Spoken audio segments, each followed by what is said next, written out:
வணக்கம்.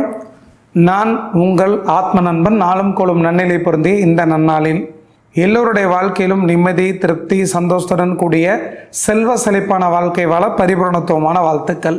அடிப்படை ஜோதிடங்கிற பேரில் அடுத்தடுத்த காணொளிகள் தொடர்ச்சியாக பார்த்துட்டு வந்துக்கிட்டே இருக்கிறோம். இன்றைக்கி பார்க்குற விஷயம் என்னென்னு பார்த்துட்டிங்கன்னா, பிறக்கக்கூடிய குழந்தை ஆண் குழந்தையா பெண் குழந்தையா, குழந்தைகள் தள்ளி போகிறதுக்கு என்ன காரணம், அந்த குழந்தையினால் உங்களுக்கு யோகம் கிடைக்குமா அப்படிங்கிற விஷயத்த உணர்வுபூர்வமாக அடிப்படை ஜோதிடங்கிற பேரில் பார்க்க போகிறோம். இதில் கணித முறைகள் நிறையா இருந்தாலும் கூட அடிப்படை ஜோதிடத்தை இப்போ தான் கற்றுட்ருக்கிறீங்க, ஜோதிடத்துக்குள்ளே இப்போ தான் உள்ளே நுழையிறீங்க அப்படின்னா அவர்களுக்கான பதிவு தான் இந்த பதிவு. பார்த்துட்டிங்கன்னா, குழந்தை ஜனனம், குழந்தை ஜனனத்தை எப்படி கண்டுபிடிக்கிறது? குழந்தை ஜனனம்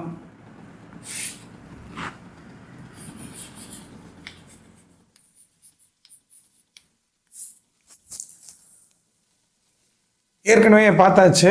மேஷம் ஆண் ராசி, ரிஷபம் பெண் ராசி, மிதுனம் ஆண் ராசி, கடகம் பெண் ராசி, சிம்மம் ஆண் ராசி, கன்னி பெண் ராசி, துலாம் ஆண் ராசி, விருச்சிகம் பெண் ராசி, தனுசு ஆண் ராசி, மகரம் பெண் ராசி, கும்பம் ஆண் ராசி, மீனம் பெண் ராசி. ஆண் கிரகங்கள் எது, பெண் கிரகங்கள் எது அப்படின்னு ஃபஸ்ட்டு பார்க்கணும். ஆண் கிரகங்கள், ஆண் கிரகங்கள்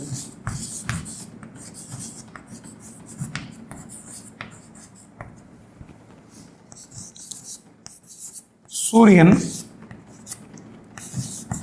செவ்வாய், குரு ஆண் கிரகங்கள்.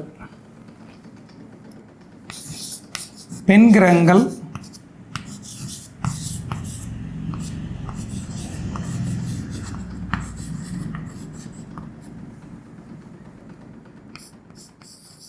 சந்திரன், சுக்கிரன்.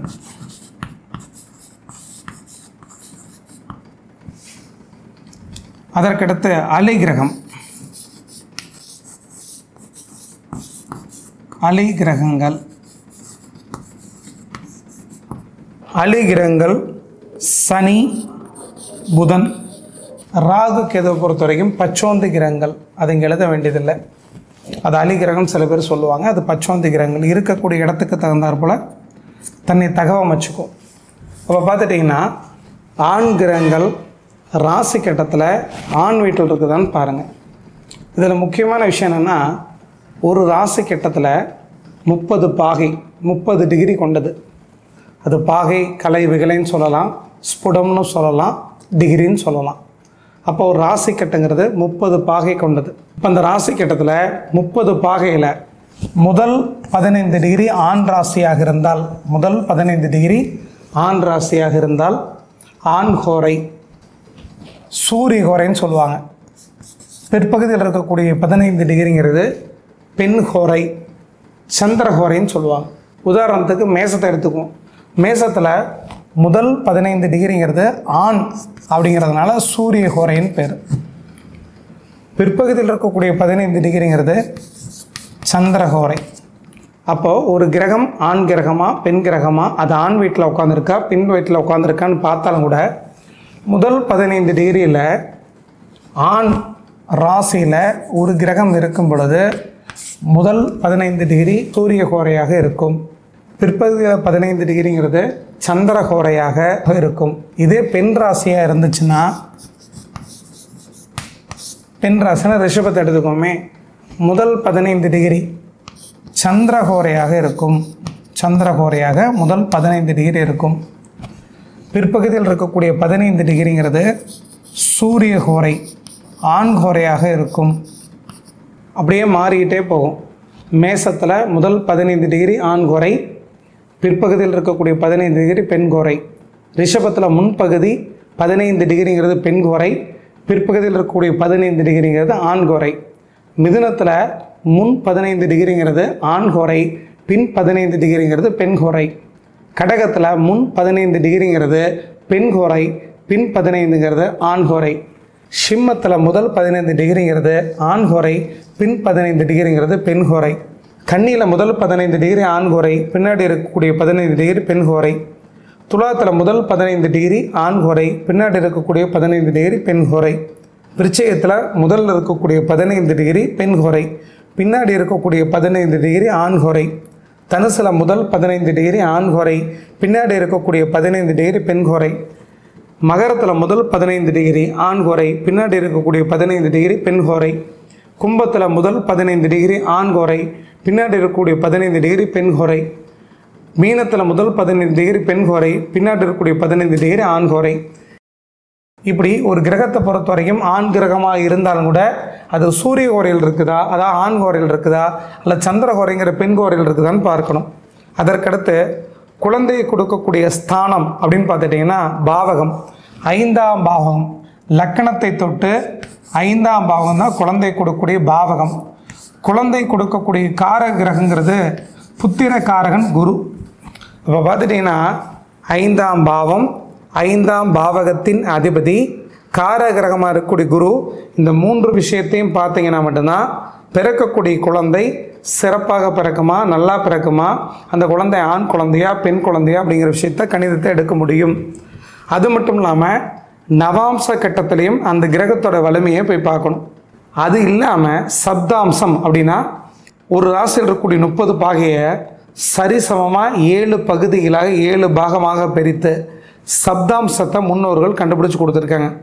அதில் லக்கணம் எங்கே இருக்குது, அந்த லக்கணத்திற்கு 5ஆம் பாவகத்தில் கிரகங்கள் எப்படி இருக்குது, இல்லை இங்கே இருக்கக்கூடிய 5ஆம் பாவக அதிபதி அந்த சப்தாம்சத்தில் எப்படி இருக்கிறார், எந்த கிரகத்தோட இணைவில் இருக்கிறார் அப்படிங்கிற விஷயத்தை எல்லா விஷயத்தையும் ஒப்பிட்டு பார்த்தா பிறக்கக்கூடிய குழந்தை ஆண் குழந்தையா பெண் குழந்தையான்னு கண்டுபிடிக்க முடியும். உதாரணமாக நீங்கள் சிம்ம லக்கணத்தில் பிறந்திருக்கிறீங்க. இந்த சிம்ம லக்கணத்திற்கு 5ஆம் இடத்தின் அதிபதி குரு வருவார். புத்திர சிம்ம லக்னம் வேண்டாம், ஏன்னா சிம்ம லக்னம் 5ஆம் இடத்திற்கு குருவாக வந்துடுவார். உதாரணத்துக்கு துலா லக்னத்தில் பிறந்திருக்கிறீங்க. துலா லக்னத்திற்கு 5ஆம் இடம்ங்கிறது கும்ப வீடாக வரும். துலாம் 3, விருச்சிகம் 2, தனுசு 3, மகரம் 4, கும்பம் 5. அப்போ அந்த 5ஆம் வீட்டு அதிபதி யாருன்னா சனி. அப்போ 5ஆம் பாவம், 5ஆம் பாவகத்தின் அதிபதி சனி, காரக கிரகமாக இருக்கக்கூடிய குரு, இந்த 3 பேரும் சிறப்பாக இருக்குதான்னு பார்க்கணும். துலா லக்னத்திற்கு 5ஆம் இடத்துல சுக்கிரன் 17 டிகிரியில் இருக்கிறார். முதல் 15 டிகிரி தான் ஆண் ஹோரையாக இருக்கக்கூடிய சூரிய ஹோரை. பிற்பகுதியில் இருக்கக்கூடிய 15 டிகிரி அல்லது 15 பாகைங்கிறது அது பெண் ஹோரையாக இருக்கக்கூடிய சந்திர ஹோரை. இப்போ துலா லக்னத்திற்கு 5ஆம் இடத்துல சுக்கிரன்கிற பெண் கிரகம் இருக்குது. அது ஆண் வீடாக இருந்தாலும் பெண் கிரகம் உட்கார்ந்துருக்குது. அதற்கடுத்து அந்த வீட்டுக்குடைய அதிபதி சனி, அவர் பெண் வீடாக இருக்கக்கூடிய ரிஷப வீட்டில் உட்கார்ந்துருக்கிறார். இப்போ சனியும் சுக்கிரனும் தங்களுக்குள்ள பரிவர்த்தனை, எந்த விதமான சுபகிரகங்களும் பாவகிரகங்களும் இல்லை. சப்தாம்சத்தில் சந்திரன் அப்படிங்கிற ஒரு கிரகத்தோட பெண் கிரகத்தோட இணைவில் சுக்கிரன் தன்னோட சுய வீட்டில் இருக்கிறார்னு வச்சுக்கோமே. இப்படிப்பட்ட நபர்களுக்கு சுக்கிர திசை நடந்துட்டுருக்கு அப்படின்னா கண்டிப்பாக பெண் குழந்தை தான் பிறக்கும். ஏன்னா சுக்கிரனுங்கிறது ஒரு பெண் கிரகம், அவர் உட்கார்ந்து இருக்கிறது சந்திர ஹோரையில் பிற்பகுதியில். சுக்கிரனும் சனியும் தங்களுக்குள்ள பரிவர்த்தனை, 5ஆம் இடத்தின் அதிபதி பெண் வீட்டில் அமர்ந்திருக்கிறார். இதெல்லாம் ஒப்பிட்டு பார்த்து நம்மளுக்கு பிறக்கக்கூடிய குழந்தை ஆண் குழந்தையா பெண் குழந்தையான்னு பார்க்கணும். எப்போ இந்த பலன்கள் மாறும், அந்த சுக்கிரனை பொறுத்த வரைக்கும் முதல் 15 டிகிரிக்குள்ளே இருக்கிறார் சூரிய ஹோரையில் ஆண் ஹோரையில். அந்த சுக்கிரன் சனி பரிவர்த்தனை ஆகியிருந்தாலும் கூட சூரியனுடைய இணைவில் ஒரு 10 டிகிரிக்குள்ளே இல்லை 15 டிகிரிக்குள்ளே இருக்கிறார். குருவுடைய பார்வையில் இருக்கிறார் அப்படின்னு வச்சுக்கோமே. இப்போ இவங்களுக்கு சுக்கிரதசை நடந்தாலும் கூட பிறக்கக்கூடிய குழந்தை ஆண் குழந்தையாக மாறும். அல்லது சுக்கிரனே வக்ரமாக இருக்கிறார், 5ஆம் இடத்தின் அதிபதியாக இருக்கக்கூடிய சனி குரு பார்க்குறார்.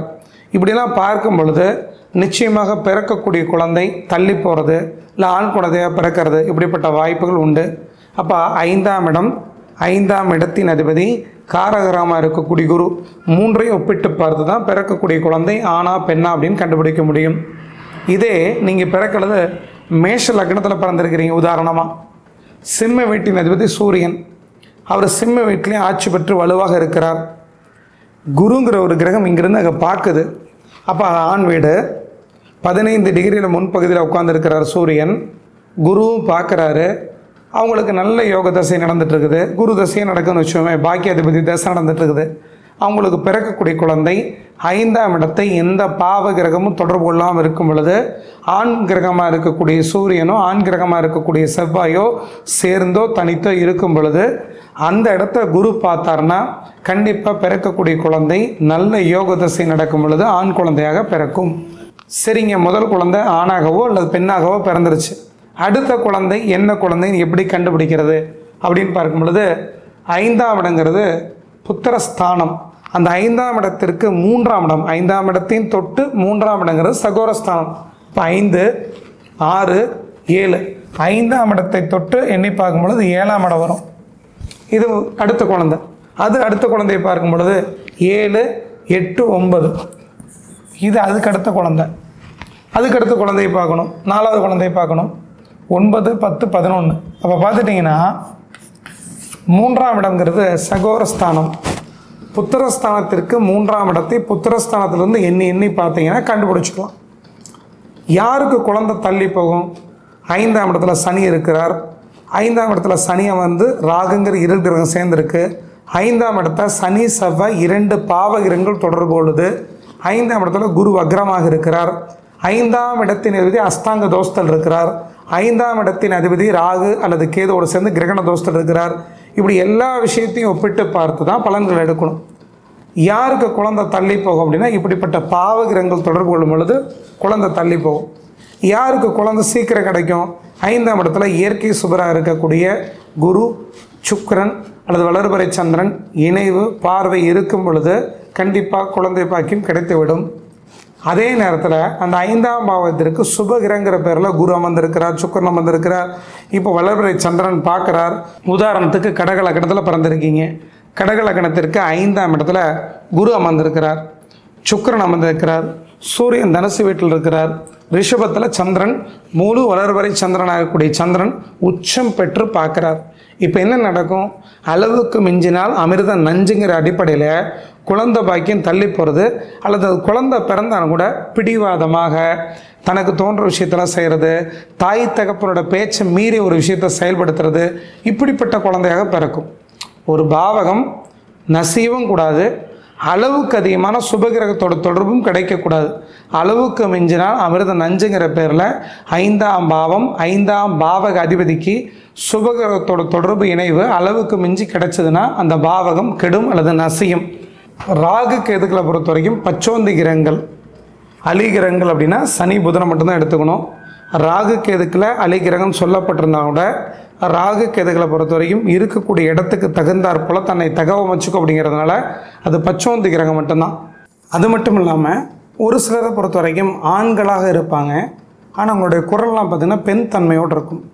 ஒரு சிலர் பெண்களாக இருப்பாங்க, ஆண்களுக்கு ஒப்பாக பாட விடுவாங்க. நாங்கள் இப்போ சொல்கிறது 3ஆம் பாலினத்தவரை அல்ல.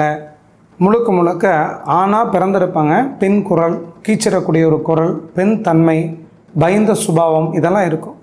இப்படி ஆணாக பிறந்திருந்தால் கூட பெண் தன்மையோடு இருக்கிறது, பெண்ணாக பிறந்திருந்தால் கூட ஆண் தன்மையோடு இருக்கிறது, இப்படியெல்லாம் பிறக்கிறத 5ஆம் இடத்தை வச்சு கண்டுபிடிக்கலாம். லக்னத்திற்கு 5ஆம் இடம், ராசிக்கு 5ஆம் இடம், காலபுருஷ ராசிக்கு 5ஆம் இடம், 5ஆம் இடத்தின் அதிபதி காரகிரகமாக இருக்கக்கூடிய குரு, இது எல்லாத்தையும் ஒப்பிட்டு பார்க்கணும்.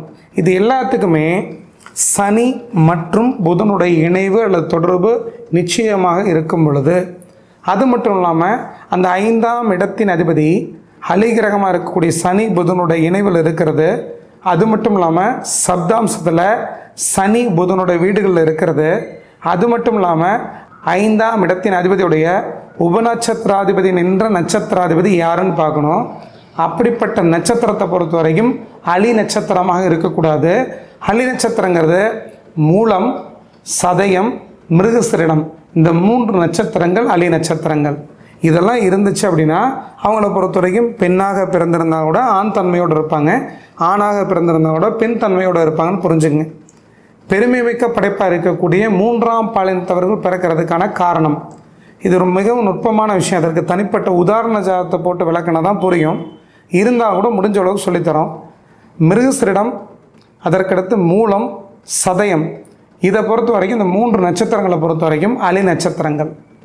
அப்போது ஐந்தாம் பாவகத்தின் நட்சத்திராதிபதி உபநட்சத்திராதிபதி, ஐந்தாம் பாவக அதிபதியின் நட்சத்திராதிபதி உபநட்சத்திராதிபதி, அந்த உபநட்சத்திராதிபதி நின்ற நட்சத்திரம், இது எல்லாமே அலிகிரகங்களுடைய நட்சத்திர தொடர்பு இருக்கும் பொழுது அந்த ஐந்தாம் பாவகத்திற்கு புதன் சனி இணைவு ஏற்படும் பொழுது, ஐந்தாம் பாவகத்தின் அதிபதியும் புதன் சனியுடைய இணைவில் இருக்கும் பொழுது, அல்லது ராகு கேதுங்கிற கிரகண தோஷத்தில் இருக்கும் பொழுது, அப்படிப்பட்ட குழந்தைகள் பிறக்கும் பொழுது ஆரம்பத்தில் பெண்ணாக பிறந்திருப்பாங்க. வளர வளர அவங்களுடைய தோற்றங்கள், எண்ணங்கள், சிந்தனைகள், குணாதிசயங்கள் ஆண் தன்மையுடையதாக மூன்றாம் பாலினத்தவர்களாக தன்னை உணர ஆரம்பிக்கிறாங்க.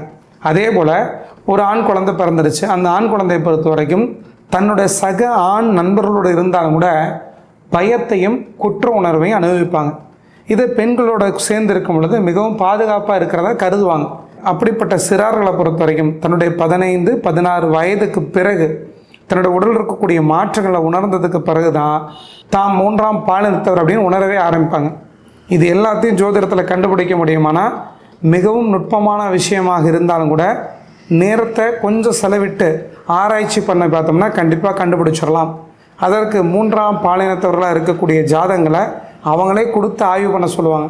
ஏங்க நாங்கள் இப்படி இருக்கிறோம், எதனால் நான் அப்படி இருக்கிறோம், தாய் தகப்பனை ஏன் என்னை வெறுக்கிறாங்க, சில தாய் தகப்பனை அவங்கள நேசித்து ஏற்றுக்கிட்டு நல்லா படிக்க வச்சு நல்ல உயர்ந்த பதவியில் இருக்கிறாங்க.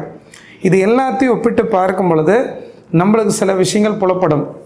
ஐந்தாம் இடம், ஐந்தாம் இடத்தின் அதிபதி, ஐந்தாம் பாவகம் நின்ற நட்சத்திரம் உபநட்சத்திரம், ஐந்தாம் பாவக அதிபதி நின்ற உபநட்சத்திரம், அது நின்ற நட்சத்திரம், இது எல்லாமே அலி நட்சத்திரமானு பாருங்கள். அல்லது இது எல்லாத்திற்குமே அலி நட்சத்திரமாக இருக்கக்கூடிய சனி புதனுடைய நட்சத்திரங்களான்னு பாருங்கள். ராகு கேது இணைவு தொடர்பு இருக்கான்னு பாருங்கள். இதெல்லாம் ஒப்பிட்டு கண்டிப்பாக ஜாதகத்தை பிறக்கக்கூடிய குழந்தை எப்படிப்பட்ட குழந்தை பிறக்குன்னு கண்டுபிடிக்க முடியும். இது தவறாக நினச்சிக்காதீங்க. இதற்கு நிபுணத்துவம் நிறைய தேவை. இது அடிப்படை ஜோதிடம்ங்கிறதுனால பேசிக்கான விஷயத்தை மட்டும்தான் சொல்லி கொடுத்துருக்கோம். அடுத்தடுத்த பதிவுகள் வரும் பொழுது இன்னும் நுட்பமாக உதாரண ஜாதகத்தோடு காண்பிக்கும் பொழுது உங்களுக்கு புலப்படும். ரொம்ப நன்றிங்க. அடுத்த பதிவில் சந்திக்கலாம். வணக்கம்.